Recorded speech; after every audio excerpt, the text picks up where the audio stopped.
তিনটি ভয়ঙ্কর পাপ, তিনটি ভয়ঙ্কর পাপ আপনারা কখনোই করবেন না। যদি করেন আপনাদের হায়াত কমবে, রিজিক কমবে, আপনারা দ্রুত মরণের দিকে ধাবিত হবেন এবং আপনাদের পরিবার সংসার থেকে রহমত বরকতগুলো বের হয়ে যাবে। আপনাদের পরিবার সংসারে অভাব অনটন অশান্তি দারিদ্রতা লেগেই থাকবে, লেগেই থাকবে। আজকে অনেকে না জানার কারণে এই তিনটি পাপ অহরহ করতেছে, যার কারণে তাদের হায়াত কমতেছে, রিজিক কমতেছে, তারা দ্রুত মরণের দিকে ধাবিত হইতেছে।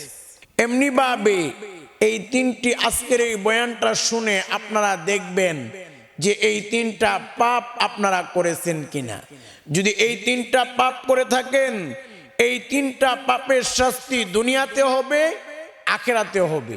এবং এই তিনটা পাপ যদি আপনারা দেখেন যে করে থাকেন, তাহলে বয়ানের শেষে তওবার ছোট্ট সহজ একটি শ্রেষ্ঠ দোয়া পড়ায়া দিব। ওই দোয়াটা আমার সঙ্গে আপনারা পড়ে নিবেন, তাহলে আল্লাহ আপনাদের জীবনের যৌবনের যত ধরনের গুনাহ আছে সব গুনাহগুলো মাফ করে দিবেন। এবং এই তিনটি গুনাহ যদি আপনারা করে থাকেন, এই তিনটি গুনাহ আল্লাহ মাফ করে দিবেন। সুবহানাল্লাহ, সুবহানাল্লাহ। প্রিয় ভাইয়েরা, প্রিয় মা বোনেরা, আজকে অনেকে না জানার কারণে ভয়ঙ্কর তিনটি পাপ অহরহ করে ফেলতেছে। তারা জানে না এই তিনটি পাপ করলে দুনিয়াতেও শাস্তি রয়েছে, আখিরাতেও শাস্তি রয়েছে। এবং এই তিনটি পাপ করার কারণে তারা দ্রুত মরণের দিকে ধাবিত হইতেছে, হায়াত কমতেছে, রিজিক কমতেছে। প্রিয় ভাইয়েরা, প্রিয় মা বোনেরা, ভালো করে মনে রাখবেন, আল্লাহ রব্বুল আলামিন পবিত্র কুরআনুল কারীমের সূরাতুর রুমের ৪১ নম্বর আয়াতের মধ্যে বলেন, যাহারাল ফাসাদু ফিল বাররি ওয়াল বাহরি বিমা কাসাবাত আইদিন নাস। আল্লাহ বলেন, যাহারাল ফাসাদ ফিল বাররি ওয়াল বাহরি, জলে স্থলে যত বিপর্যয় আছে, যত বালা মুসিবত আছে, বিপদ আপদ আছে, বিমা কাসাবাত আইদিন নাস, এইগুলো হলো মানুষের হাতের কামাই, মানুষের পাপের ফসল। আমাদের পাপের কারণে অনেক বড় বড় বিপদ, অনেক সময় ভূমিকম্প, অনেক সময় টর্নেডো, অনেক সময় অনেক বড় বড় বিপদ আপদ, রোগ জীবাণু, অনেক কিছু চলে আসে আমাদের পাপের কারণ। পাপ করলে আল্লাহ কেন বিপদ দেন?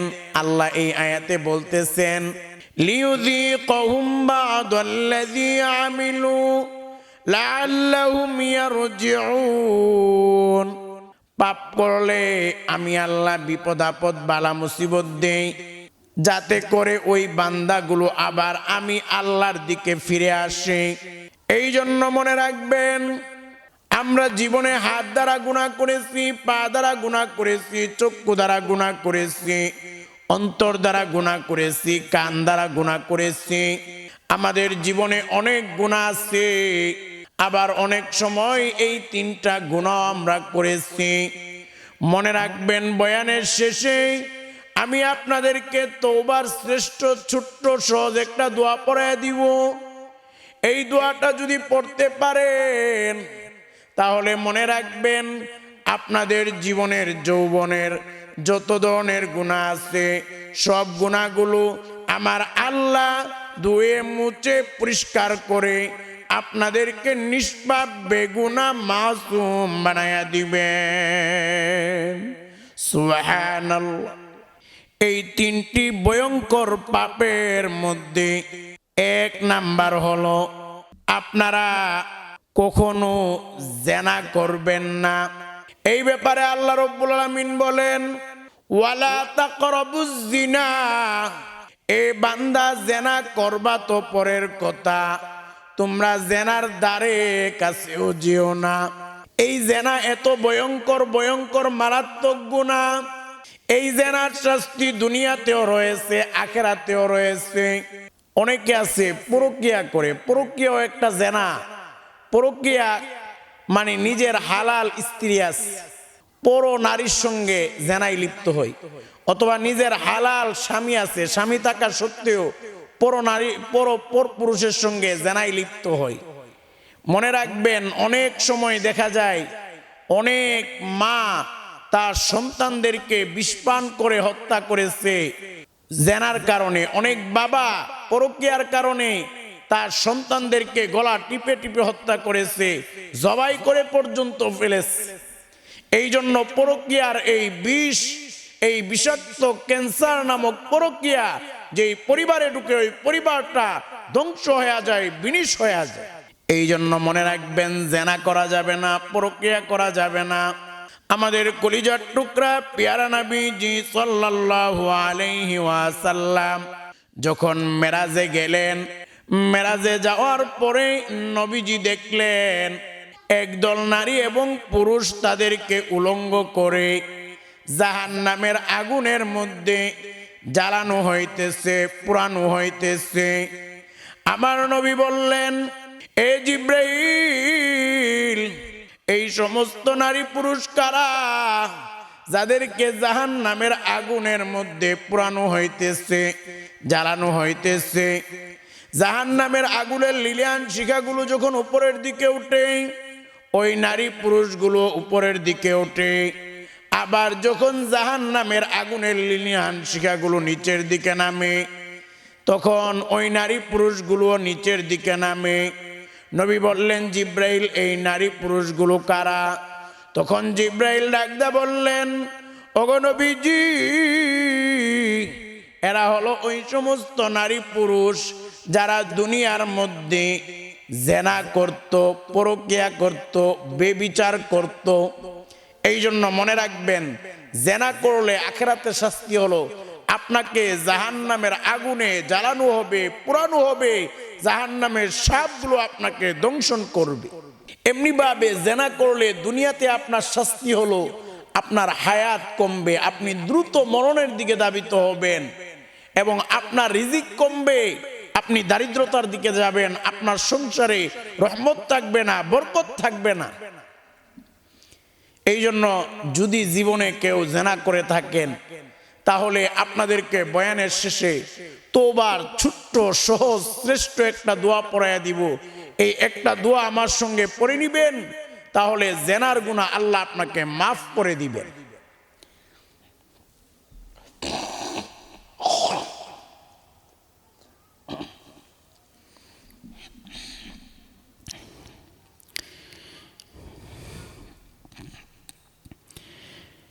এই জন্য জেনা করা যাবে না।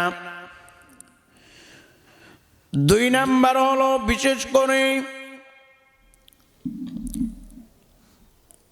মা বাবার অবাধ্য হওয়া যাবে না। আপনারা যদি মা বাবাকে কষ্ট দেন, মা বাবার খেদমত না করেন, মা বাবাকে গালিগালাজ করেন, মা বাবার সঙ্গে খারাপ আচরণ করেন, মনে রাখবেন আপনাদের হায়াত কমবে, রিজিক কমবে, আপনারা দ্রুত মরণের দিকে ধাবিত হবেন এবং আপনাদের জন্য জাহান্নামের মধ্যেও কঠিন আযাব রয়েছে। মা বাবা কি জিনিস? আল্লাহর নবী মা বাবা ইজ্জত সম্মান হক বুঝাইতে গিয়ে নবীজি বললেন, হুমা জান্নাতুকা ওয়া নারুকা, মা বাবাই হলো তোমার জন্য জান্নাত, মা বাবাই হলো তোমার জন্য জাহান্নাম। অর্থাৎ মা বাবার খেদমত করে মা বাবাকে সন্তুষ্ট করলে এই দুনিয়াটাও আপনার জন্য জান্নাত হয়ে যাবে, আখিরাতেও আপনার জন্য জান্নাত হয়ে যাবে, মরণের পরে আপনি জান্নাতে চলে যাবেন। আর যদি মা বাবার খেদমত না করেন, মা বাবাকে গালিগালাজ করেন, খারাপ আচরণ করেন, এই দুনিয়ার মধ্যেই আপনার জাহান্নামের আযাব শুরু হয়ে যাবে এবং মারা যাওয়ার পরেও আপনি জাহান্নামে যাবেন। এই জন্য মনে রাখবেন, আমাদের কলিজার টুকরা পিয়ারা নবীজি সাল্লাল্লাহু আলাইহি ওয়াসাল্লাম বলেন, যদি কেউ হায়াত বৃদ্ধি করতে চায় এবং রিজিক বৃদ্ধি করতে চায়, ফালিয়াসিল রহিমা, সে যেন আত্মীয়তার সম্পর্ক ঠিক রাখে। মনে রাখবেন, এই পৃথিবীর মধ্যে সবচেয়ে কাছের নিকটতম আত্মীয় হলো মা বাবা। আপনার মা বাবার সঙ্গে যদি সম্পর্ক ঠিক না থাকে, তাহলে আপনার যতই আত্মীয়র সঙ্গে সম্পর্ক ঠিক থাকুক, কোনো কাজে আসবে না। এই জন্য মা বাবার খেদমত করতে হবে। মা বাবার সঙ্গে সম্পর্ক ঠিক রাখলে আপনার হায়াত বাড়বে, আপনার রিজিক বাড়বে। মা বাবা আপনার জন্য কখনো বোঝা নয়, বরং মা বাবা হলো দুনিয়া আখিরাতের জন্য আপনার জন্য। মা বাবা হলো অনেক বড় রহমত আর নিয়ামত। এই জন্য মা বাবার খেদমত করবেন। এমনি ভাবে আমাদের কলিজার টুকরা নবীজি সাল্লাল্লাহু আলাইহি ওয়াসাল্লাম বলেন, যদি কেউ তার মায়ের দিকে নেক নজরে তাকায়, তাহলে আল্লাহ তার আমল নামায় একটা কবুলি হজের সওয়াব দান করবেন। একজন সাহাবী দাঁড়িয়ে গেলেন, দাঁড়িয়ে বললেন, ওগো নবীজি, আমি যদি আমার মায়ের দিকে নেক নজরে 100 বার তাকাই, তাহলে কি 100টা কবুলি হজের সওয়াব হবে নাকি? নবীজি বললেন, অবশ্যই 100 কবুলি হজের সওয়াব পাইবা। এই জন্য মনে রাখবেন, মা বাবার সঙ্গে যদি খারাপ আচরণ হয়ে থাকে, আপনি মা বাবা থেকে মাফ নিবেন এবং বয়ানের শেষে তোবার শ্রেষ্ঠ সহজ ছোট্ট একটা দোয়া পড়াইয়া দেওয়া হবে। ওই দোয়াটা পড়ে নিবেন, তাহলে আল্লাহ আপনার এই গুনাহ মাফ করবে, জীবনের সব গুনাহগুলো মাফ করবে। সুবহানাল্লাহ। প্রিয় ভাইয়েরা, প্রিয় মা বোনেরা, এরপর 3 নাম্বার, যেই গুনাহ করলে আপনার হায়াত কমবে, রিজিক কমবে, আপনি দ্রুত মরণের দিকে ধাবিত হবেন। এটা হলো, আপনারা কখনো মিথ্যা কথা বলবেন না। যদি জীবনে মিথ্যা কথা বলে থাকেন, তাহলে বয়ানের শেষে তওবার ছোট্ট দোয়াটা পড়বেন, তাহলে আল্লাহ মাফ করবেন।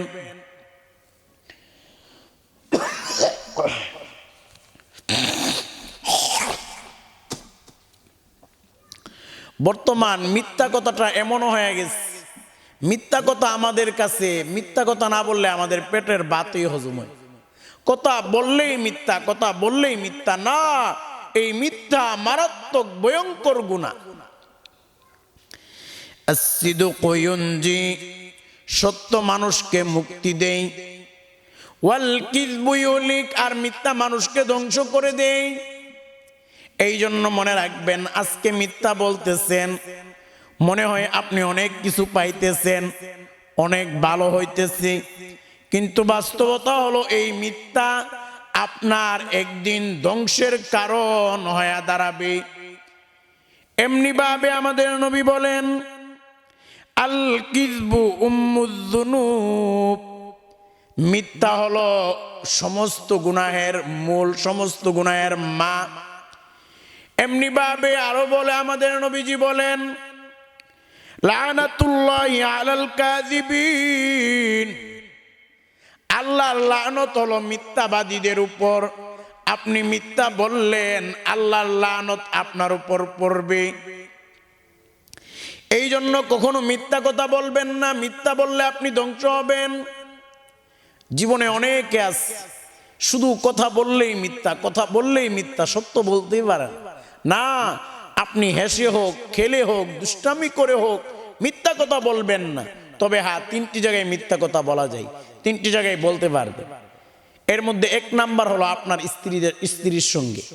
হ্যাঁ, স্ত্রীর সঙ্গে এমন মিথ্যা বলতে পারবেন যে মিথ্যা স্ত্রী খুশি হবে, তবে স্ত্রীর ক্ষতি হবে না।